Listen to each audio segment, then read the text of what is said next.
In this episode, we get back RusticDragon for putting this ridiculous Wandering Trader head on me, along with expanding the story system for our raid farm. Hey guys, Deathdealer here, welcome back to another episode. Yeah, I've been busy.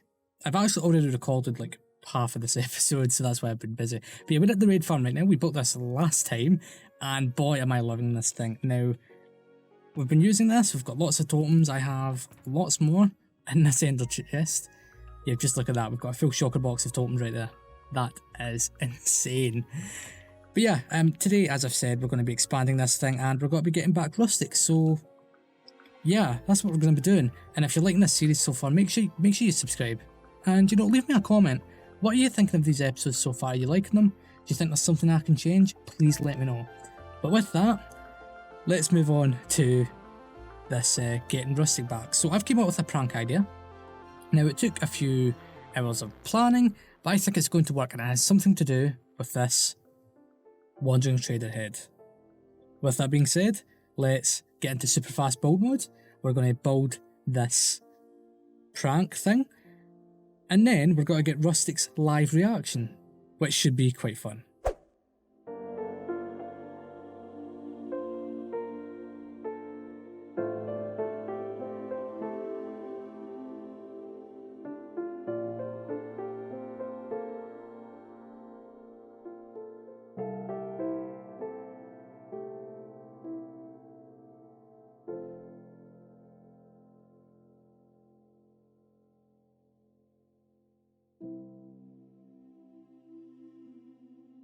I can't believe how well this thing has turned out. It looks fantastic. I planned all this out in a creative world beforehand, and yeah, it just looks good. So let's view it from over here. Oh my god. I had to light it up as well, obviously. But yeah, this looks good. So why don't we get Rustic to come and take a look at this, and we'll see her reaction live on camera. So yeah, let's bring him in, and hopefully he likes this thing. So Death. Hello. Hello, Rustic. Hello. I've been working on a little something. Uh-huh. Now, you remember how all the way back at the beginning of the season, Yes. you put this head on me? No, I don't remember that. I think that was my twin brother, RusticDragon. Uh-huh. Mm-hmm. Well, if you'd like to follow me... Oh god, I don't know why. There's like this gut feeling that this is not going to be good. Oh, no, it's fine. Actually, it spices up your build quite a bit. Unfortunately, there's a lot of tree cover here, so we're going to need to walk to the edge of the island for you to see this. I have... Mm-hmm. You know, I have a feeling like I know what it's going to be, and if you did this, I will prize you for the rest of your life. I can...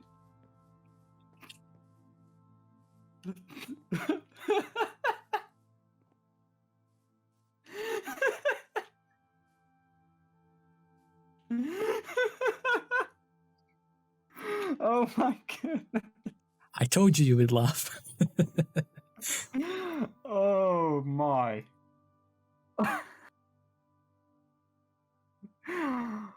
Oh, that's beautiful. Yeah, I don't know the exact scale, but it is a full head. Oh my, it's pixel perfect, isn't it? Almost. There's a few imperfections here and there, but it's actually pixel perfect. Okay, that's the best thing I've ever seen. I totally didn't spend the last 2 hours working on it, you know, like. No, I felt like you didn't. Oh my. Plus, it didn't help that whilst I was doing it, you caused a raid in my base. Like. Well, I mean, okay.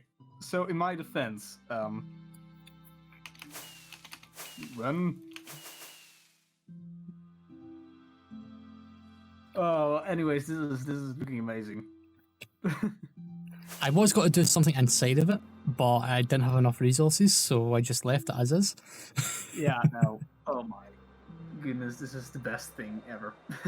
Yeah, it just looks brilliant. I'm so happy with the way it came out. Oh my god. So I actually love the fact that Rustic loves this. He had no idea this was going to happen. He's been on edge for weeks, wondering when I've been going to retaliate for what he did. But yeah, I'm happy he likes this thing. But as we spoke about, whilst I was doing this, he actually triggered a raid. Because he was over at the raid farm doing some things, and he had the Bad Omen effect. I think it was Bad Omen 2 he had. And he thought he needed some books. So he came here thinking, oh, Death will have some villagers with decent book trades. And he triggered the raid. Now, I said to him beforehand, like, don't come outside because I'm working on this thing. So I had to finish the raid myself. Now, I've never done a raid. Like, not properly. Like, I've done one in, like, a raid farm, obviously, but not one out in the open. So that was an interesting experience. It totally didn't take me, like, 10 minutes to deal with because of these damn evokers and illusioners and all that stuff. But in the process of doing that, my breeding pair of villagers died. These guys have been with me since episode 1. So what we're going to need to do is we're going to need to take 2 of these guys from down here and repopulate this thing. Thankfully, I had some villagers in my stockpile that I hadn't used. So what I'm thinking is we should get like a kind of temporary water elevator in here, bring 2 guys up, put them into this breeder, and yeah, our breeding operation should be back online. Okay, so I've brought some villagers up top there. You can see 2 of them right there. I made a little bit of a mess down here. Let's pop up this temporary water elevator. Okay, so if we open this up, what will you guys do? Will you guys behave? Okay, let's push. Come on, guy. In you go. Come on. And we're almost there. There we. Oh, come on. You see how these guys are? Okay, right. We just do this. Oh my god, that lines up perfectly. And of course, you're being difficult. Okay.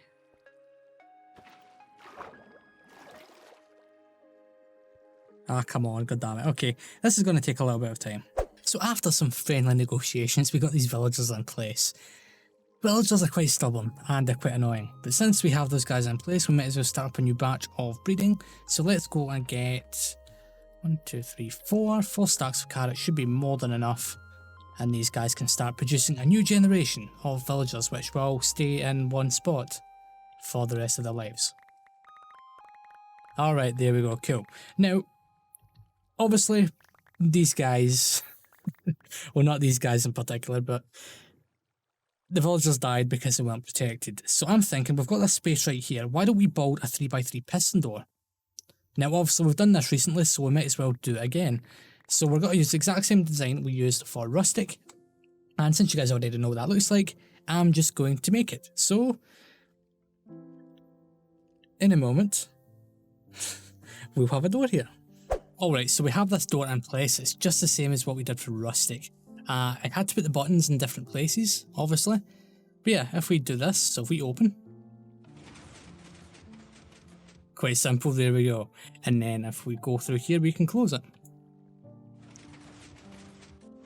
So there we have it, our villagers are now protected. Now you may be wondering why I have the coordinates HUD thing up. Now basically, earlier on today, I actually, if we press the F3 screen, you can see there's 16 out of 222 entities. Earlier on that was about 500, so me and Rustic went around the Sky Cities area basically caving, getting rid of dark spots because, yeah, there was a lot of mobs there, so we had to go and light the area up. We were doing it for about an hour before we started noticing anything. But what this tells me is that there's too many entities in this area. So think of it this way, we've got Dragonfire over there, we've got Rustic, and then we've got me. We all have lots of farms that deal with entities in a really close area. So I'm thinking that we need to move these farms out of this region at some point in the near future, which we will be doing. Let me close that up right now. Yeah, also we're running low on some supplies right now. I've got some, things out because I'm refilling my stock. And yeah, I'm actually currently preparing for what we're going to be doing shortly as well. But yeah, we've run out of stuff. Like, I don't even know how much glass do we have left. Oh, yeah, we're going to need to replace that. But yeah, what we're going to do next is we're actually going to go and take a look at something in the shopping district, because we haven't looked at this in a few days, and it's to do with the block hunt minigame that Rustic is hosting. Okay, so here we are in the shopping area. Now this is where the block hunt is. I don't know if it was in this location when we signed up. It used to be way down there, but it's moved. But yeah, here is the current leaderboard. So we are currently on day 16. And the item for this is cake, which I've already collected and put in. Now it's hard for me to record myself doing this because this game is quite competitive. Like, some people, I'm not going to name who, they will sit and camp this game and wait for Rustic to come online. I have been known to do it myself. But yeah, it is very competitive. But if we look at the leaderboard, look who's in front. It's me. I'm at front. Oh.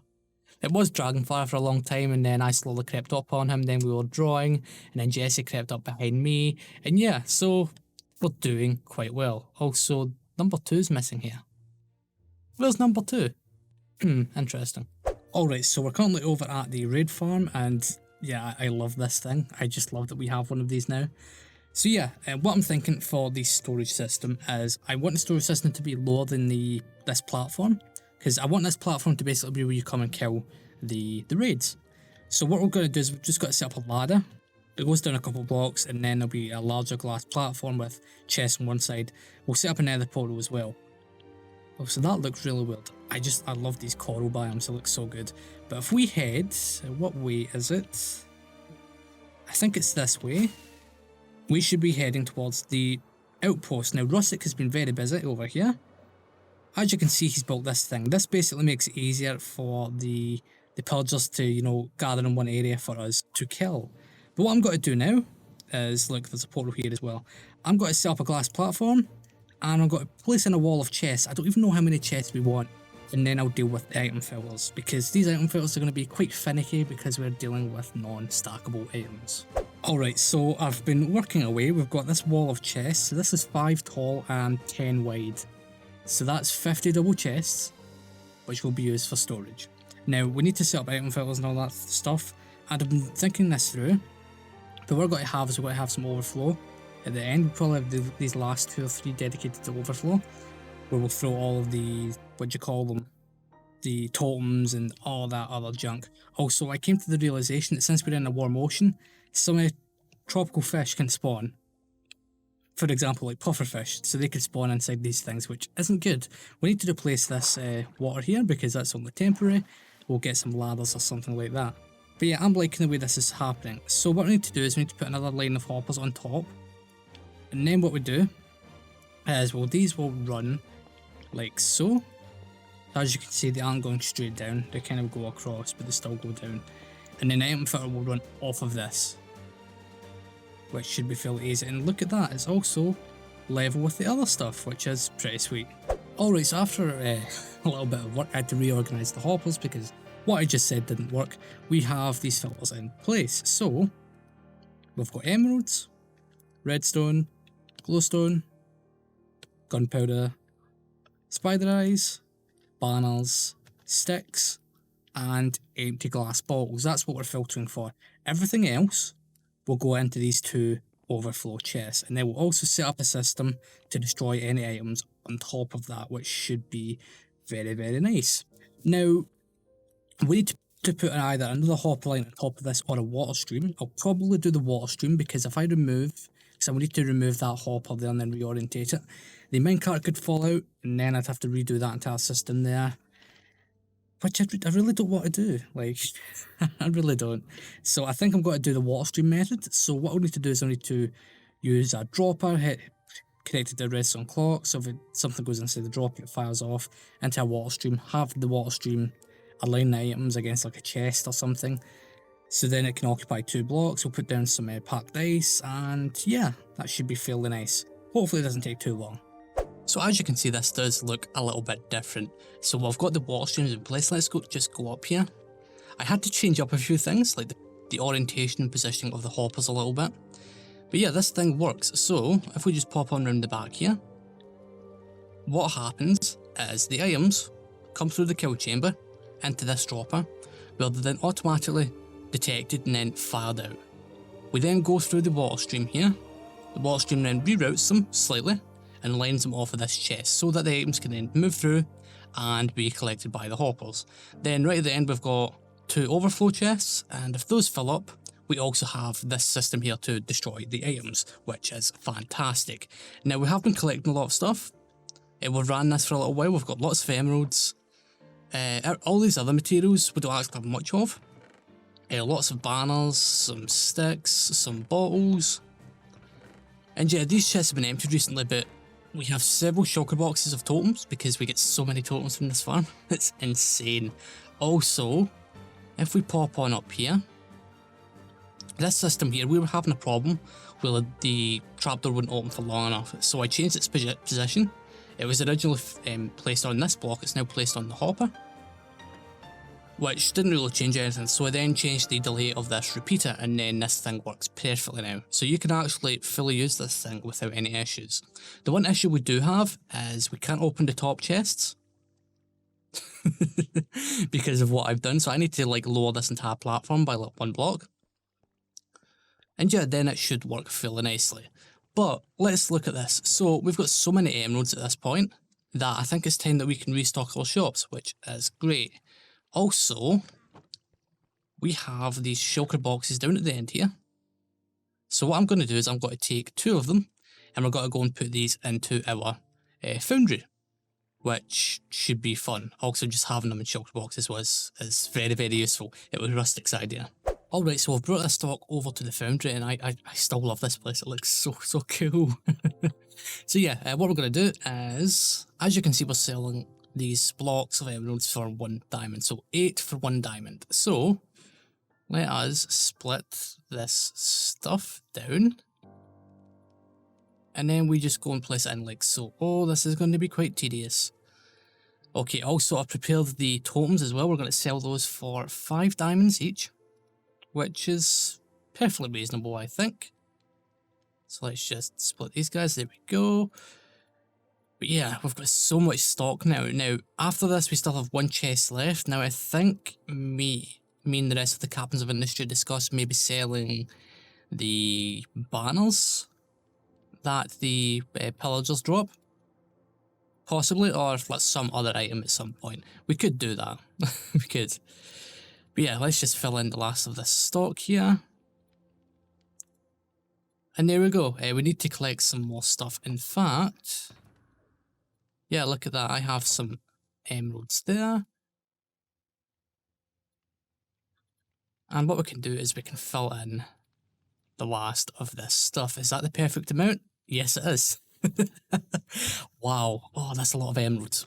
Yeah, so now if we do the totems, 5 diamonds per totem, and then all we need to do is place both of these guys down, empty our inventory, and put these guys in here. Now we should have 1 left over, because obviously one of the slots is being used for the gem. So let's just put that in there, and then 1 last guy. There we go, perfect. So we now have even more stock, that's perfect. I need to go and take these guys back to the raid farm. Yeah, so we also have that 1 slot there. So let me know what you guys think we should sell there. I also restocked the iron because we've been getting quite a few sales here. Also, people remember we've got the exclusive iron pass here. So if you need large quantities of iron, make sure you buy this. I am willing to negotiate. If you can't afford this right now, we can set up an installment system. We've done that for Socks, who is, you know, paying us for the access to the XP farm and installments. I also restocked this stock here. This one seems to sell it a lot faster, obviously, because not everyone needs that sheer amount of iron, which is great. Also, there is one thing I want to show you. So obviously we did the prank earlier on today on Rustic, and earlier on today, I recorded this over the course of several days, and I thought it was quite funny. Now, Rustic pranked the bot not so long ago by filling his base with chickens, and as you can see, he's retaliated in kind. Oh, that's funny. Ah, that's funny. Thank you all for watching the video. If you haven't already, subscribe to the channel to be notified of all future videos. On the left at the top, you'll see a video that I think you should watch next, and at the bottom you'll see a video that YouTube wants you to watch. Thanks for watching.